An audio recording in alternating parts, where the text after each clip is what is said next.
Hello student, કેમ છો? મજામાં? મજામાં હશો? ના હોય તો આવવું પડશે મજામાં. કારણ કે લાસ્ટ આપણે પ્રીવિયસ લેક્ચરમાં આપણે શું શીખ્યા? પ્રીવિયસ લેક્ચરમાં આપણે પેલા વિદ્યુત પ્રવાહના કારણે ઉદ્ભવતા ચુંબકીય ક્ષેત્રની દિશા શીખ્યા હતા. અને એના માટે આપણે જમણા હાથના અંગૂઠાના નિયમનો ઉપયોગ કર્યો છે. તમે આમ કર્યું હશે. કરી દઉં લે આમ કરવું પડશે. નહીં કરો તો સમજાય છે નહીં વાત. સમજાય છે કે નહીં? જરી હું ફરીથી એક વખત તમને રિપીટ કરાવી દઉં. તો વાહકતાની અંદર જ્યારે વિદ્યુત પ્રવાહ વહેતો હોય ત્યારે વાહકતાના ફરતે શું ઉદ્ભવે છે? આવા વર્તુળાકાર સ્કેપમાં ચુંબકીય ક્ષેત્ર ઉદ્ભવે છે. આ વાહકતાની અંદર પ્રવાહ જ્યારે આમ નીચેની ડાયરેક્શનમાં વહેતો હોય એ વખતે પણ શું ઉદ્ભવે છે? આવા ચુંબકીય ક્ષેત્રના વર્તુળો ઉદ્ભવે છે. એટલે કે ચુંબકીય ક્ષેત્ર વર્તુળાકાર માર્ગે ઉદ્ભવે છે. એની દિશા શું છે એ જાણવું હોય તો આપણે શું કરીએ છીએ? જમણા હાથના અંગૂઠાનો નિયમ. વિદ્યુત પ્રવાહ ઉપરની તરફ વહેતો હોય તો ચુંબકીય ક્ષેત્ર આમ આ દિશામાં વહે. એટલે કે આમ એટલે શું? તો એન્ટી ક્લોકવાઇઝ. એન્ટી ક્લોકવાઇઝ એટલે આ દિશામાં. અને જ્યારે વિદ્યુત પ્રવાહ નીચેની તરફ વહેતો હોય ત્યારે આમ ચુંબકીય ક્ષેત્ર હોય છે. અને આમ ચુંબકીય ક્ષેત્ર છે એનો મતલબ શું? ક્લોકવાઇઝ ચુંબકીય ક્ષેત્ર છે. આ રીતે ચુંબકીય ક્ષેત્ર આપણે સુરેખ વાહકતાની અંદર દર્શાવી શકીએ છીએ. હવે સુરેખ વાહકતા હોય તો ચુંબકીય ક્ષેત્ર વર્તુળાકારે હોય છે. હવે લૂપની વાત કરીએ તો લૂપની અંદર શું હોય છે? તો લૂપની અંદર જ્યારે વિદ્યુત પ્રવાહ વહેતો હોય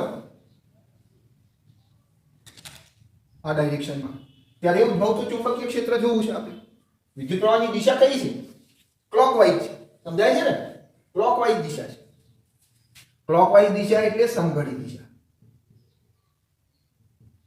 હવે એમાં ઉદ્ભવતું ચુંબકીય ક્ષેત્ર આપણે જાણવું છે. તો પ્રવાહ કઈ બાજુ આવી રહ્યો છે? નીચેની તરફ. તો આ રીતે વર્તુળાકારે ચુંબકીય ક્ષેત્ર ઉદ્ભવ્યું હોય છે.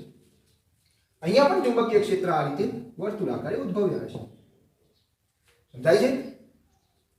પ્રવાહ નીચેની તરફ આવે છે તો આંગળીની દિશામાં ચુંબકીય ક્ષેત્ર છે. ચુંબકીય ક્ષેત્ર કયું છે? સમઘડી દિશામાં છે. એટલે આ રીતે છે. અને જ્યારે પ્રવાહ આમ ઉપરની તરફ જઈ રહ્યો છે, જ્યારે ઉપરની તરફ પ્રવાહ જઈ રહ્યો છે ત્યારે એન્ટી ક્લોકવાઇઝ દિશા છે. એટલે કે વિષમઘડીની દિશા છે. તો આ પ્રવાહની દિશા આપણે ઊભી હોય એટલે કે ઉપરની તરફ હોય ત્યારે ચુંબકીય ક્ષેત્ર આંગળીઓની દિશામાં વીંટળાયેલું છે. એટલે એની પણ આપણે દિશા જો નક્કી કરવા જઈશું તો આ તરફ થશે. આ વિષમઘડી દિશા છે. આ સર્કલોની દિશા સરખામણીમાં વિષમઘડી છે અને આ સર્કલોની સરખામણીમાં સમઘડીની દિશા છે. અને બંને દિશાઓ લૂપના કેન્દ્રમાં આવી ભેગી મળે છે. એટલે અહીંયા દરેક પોઈન્ટ ઉપર આવા લૂપ સર્જાય છે અને બધા જ લૂપોનો બેઝિક સરવાળો થાય છે. અને માટે લૂપના કેન્દ્રની અંદર ઉદ્ભવતું ચુંબકીય ક્ષેત્ર પ્રબળ હોય છે. ચુંબકીય ક્ષેત્ર તો અહીંયા બાહ્ય ભાગમાં પણ છે જ, પરંતુ એ એકબીજાથી દૂર અલગ અને અલગ છે. એટલે એમનું ચુંબકીય ક્ષેત્ર એટલું બધું પ્રબળ હોતું નથી. જ્યાં કેન્દ્રમાં પ્રબળ હોવા પાછળનું કારણ કે બધી ચુંબકીય ક્ષેત્ર રેખાઓ ત્યાં એકઠી થાય છે. એટલે બધાનું બળ ત્યાં, એટલે કે બધાની ચુંબકીય મેગ્નેટિકની ઇફેક્ટ વધે છે. તો આ રીતે અંદરની તરફ જ્યારે આમ જતા હોય તેવો આપણને ભાસ થાય છે. અહીંયા 2D ની અંદર આ બધાનો બેઝિક સરવાળો હું આમ ઉપરની તરફ બતાવું છું તો વાસ્તવમાં ઉપરની તરફ નથી પણ એ આ રીતે છે. આ લૂપ સમજી લો. તો લૂપમાંથી જ્યારે પેન આમ અંદરની તરફ જતી હોય એમ લૂપથી પરપેન્ડિક્યુલર આ ચુંબકીય ક્ષેત્ર, પરિણામી ચુંબકીય ક્ષેત્ર મળે છે. ક્યાં મળે છે? લૂપના કેન્દ્રમાં મળે છે અને પ્રબળ હોય છે. એટલે આપણે એનો અભ્યાસ કરીએ છીએ. હવે બરાબર વાતને સમજવાની છે કે આ ચુંબકીય ક્ષેત્ર ઉદ્ભવ્યું તો આ લૂપ એક મેગ્નેટ તરીકે વર્તે છે. અને આપણે જાણીએ છીએ કે મેગ્નેટને બે પોલ હોય છે, સાઉથ પોલ અને નોર્થ પોલ. એટલે કે ઉત્તર ધ્રુવ અને દક્ષિણ ધ્રુવ. તો આ લૂપ કયા ધ્રુવ તરીકે વર્તશે? તો આ લૂપ કયા ધ્રુવ તરીકે વર્તશે એનો આધાર એમાં રહેલા અથવા તો એમાંથી વહન પામતા વિદ્યુત પ્રવાહના ડાયરેક્શન ઉપર રહેલો છે. અહીંયા વિદ્યુત પ્રવાહની દિશા જોઈએ તો આ નીચેની તરફ છે અને આ જોઈએ તો આમ ઉપરની તરફ છે. તો આ રીતે આપણે શું લખી શકીએ છીએ? રિપ્રેઝન્ટ કરી શકીએ છીએ. દેખાય છે તમને અંગ્રેજી અક્ષર? આ રીતે હું થોડો ટૂંકો અક્ષર કરું તો તમને વધુ ખ્યાલ આવી જશે. આ દિશા નીચેની તરફ છે અને આમ ઉપરની તરફ છે. તો અહીંયા અંગ્રેજી લેટર S જેવું ઇમેજિનેશન કરી શકો છો તમે. તો એનો મતલબ એવો થાય કે આ loop S means south S mean south. South એટલે કે દક્ષિણ ધ્રુવ તરીકે વર્તે છે. ચુંબકના દક્ષિણ ધ્રુવ તરીકે વર્તે છે. એ જ બાબતને હવે આપણે ફરીથી સમજવાનો પ્રયત્ન કરીએ. આપણો લૂપ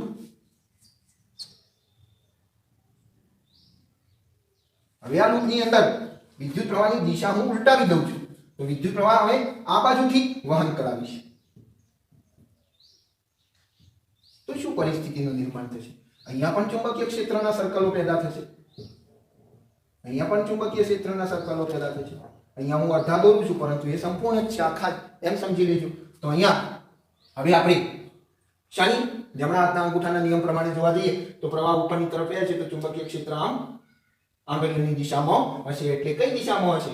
આ દિશા એટલે વિષમઘડી દિશા. કઈ દિશા? વિષમઘડી દિશા. અને આ બાજુ આવી જઈએ તો પ્રવાહ આમ નીચે આવી રહ્યો છે.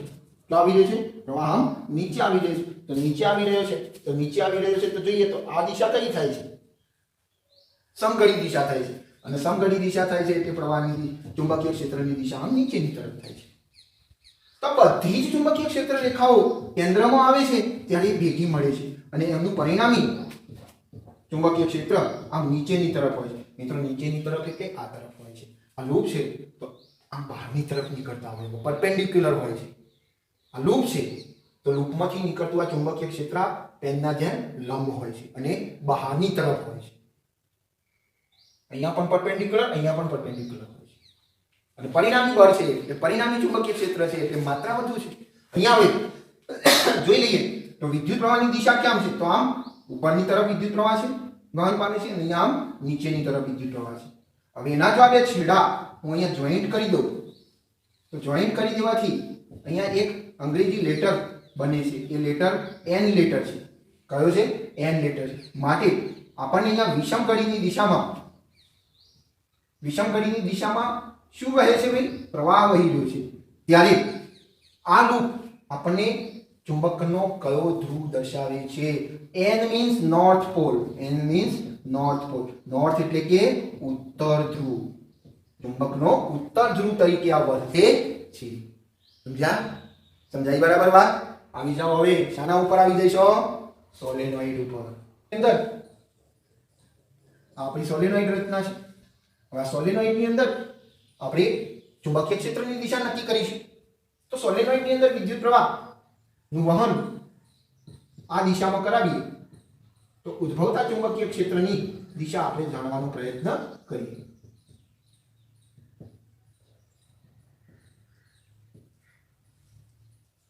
આ સોલેનોઇડની અંદર હવે દરેક લૂપ આ લૂપની માફક જ વર્તે છે. એનો મતલબ એવો થાય કે આ લૂપ કાં તો સમઘડી દિશામાં પ્રવાહનું વહન કરાવતો હશે, કાં તો વિષમઘડી. એટલે કાં તો એ સાઉથ પોલ તરીકે, કાં તો એ નોર્થ પોલ તરીકે વર્તતું હશે. તો એ કયા તરીકે વર્તે છે એનો અભ્યાસ આપણે કરીશું. તો આ અને આ બંનેના ધ્રુવો નક્કી કરીશું લૂપના. અને એના માટે આપણે એક પ્રવૃત્તિ કરી લઈએ. તો આ લૂપ તમે જોઈ શકો છો. આ લૂપ આપણે કઈ રીતે ડાયરેક્ટ કરેલા છે એટલે કે રજૂ કરેલા છે. તો એ આપણા પ્રવૃત્તિ મુજબ રજૂ થયેલા છે. આપણી જોડે આવા તાર છે, એને આવા જડ આધાર ઉપર વીંટ્યો છે. અને આ રીતે આપણું ચુંબક સોલેનોઇડ રજૂ થયેલું છે. સમજાયું? હવે એને આ લૂપની અંદર પ્રવાહની દિશા જો નક્કી કરવી હોય તો લૂપને આપણી સામે રાખવું પડશે. એટલે આપણી સામે રાખવા માટે એને આમ જરી ફેરવી દઈશું. તો ફેરવી દીધું તો લૂપ આપણી સામે આવી ગયું. હવે આપણી સામે આવી ગયા પછી આ લૂપની અંદર વહેતા વિદ્યુત પ્રવાહનું ડાયરેક્શન આપણે નક્કી કરીશું. તો આ છેડામાંથી કરંટ પ્રવેશ કરાવવાનો એટલે કે પ્રવેશ થયો. તો કરંટનો પ્રવેશ આ છેડામાંથી થાય તો મારી આંગળીની દિશામાં કરંટની મૂવમેન્ટ થશે. તો આ મૂવમેન્ટ કઈ દિશામાં છે? સમઘડી દિશામાં છે. અને પરિણામી આ બાજુના છેડા એટલે કે આ બાજુના લૂપ એ સમઘડી દિશામાં કરંટનું વહન કરાવતા હોય તો કયા ધ્રુવ તરીકે વર્તશે? કયા ધ્રુવ તરીકે?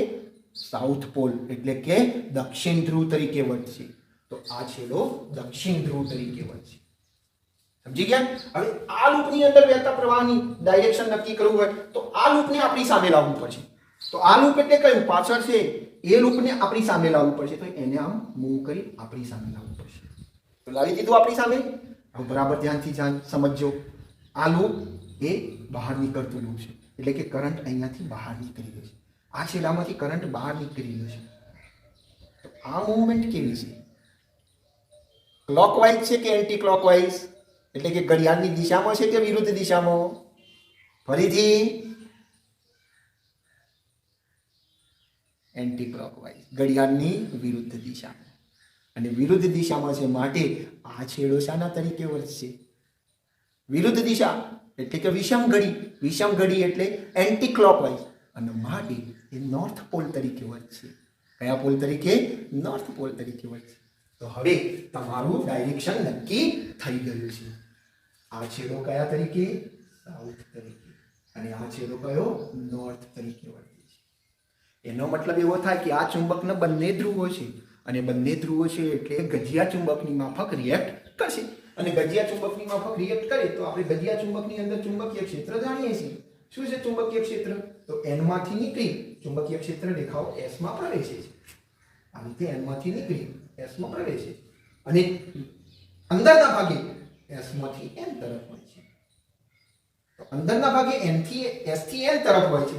એટલે કે તમે જોઈ શકો છો કે આ ચુંબકીય ક્ષેત્ર રેખાઓ સમાંતર છે. એવી છે સમાંતર. ક્યાં? તો સોલેનોઇડના અંદર સમાંતર છે. પાછા વચ્ચે એમનું અંતર પણ સમાન છે. અને અંતર સમાન હોવાના કારણે એમના દ્વારા ઉદ્ભવતું ચુંબકીય ક્ષેત્ર પણ કેવું છે? સમાન છે. અને પરિણામે સોલેનોઇડના અંદરના દરેક બિંદુએ ચુંબકીય ક્ષેત્ર સમાન હોય છે. અને એટલે તો આપણે નરમ લોખંડનો ટુકડો જો સોલેનોઇડના અંદર રાખીએ તો એના ઉપર સમાન ચુંબકીય ક્ષેત્રની અસર થઈ અને એક હંગામી ચુંબક તરીકે એ વર્તે છે. એટલે કે એનું મેગ્નેટાઇઝેશન થાય છે. અને આ મેગ્નેટાઇઝેશનની ક્રિયાને આપણે ઇલેક્ટ્રોમેગ્નેટ કહીએ છીએ. સમજી ગયા? તો આ રીતે સોલેનોઇડની અંદર પણ ચુંબકીય ક્ષેત્ર ઉદ્ભવે છે અને સોલેનોઇડ પણ ગજિયા ચુંબકની માફક ઉત્તર ધ્રુવ અને દક્ષિણ ધ્રુવ દર્શાવે છે. અને ગજિયા ચુંબકની માફક જ ચુંબકીય ક્ષેત્ર પેદા કરે છે. તો મિત્રો આ વાત હતી આપણી ચુંબકીય ક્ષેત્રની. શામાં? સુરેખ વાહકતામાં કે જે વર્તુળાકારે હોય છે, લૂપમાં કે જે લૂપમાં પરિણામી લૂપને પરપેન્ડિક્યુલર સુરેખ હોય છે અને આમાં પણ સુરેખ હોય છે. આ બાબતને હવે આપણે આગળ લઈ અને જો કોઈ ત્રીજું આ ક્ષેત્રમાં કોઈ ત્રીજું મેગ્નેટ એની સામે લાવવામાં આવે તો ત્રીજા મેગ્નેટ, અહીંયા બે વસ્તુઓ તો પ્રેઝન્ટ છે. એક શું પ્રેઝન્ટ છે? વિદ્યુત પ્રવાહ. અને બીજું છે વિદ્યુત પ્રવાહના કારણે ઉદ્ભવતું ચુંબકીય ક્ષેત્ર.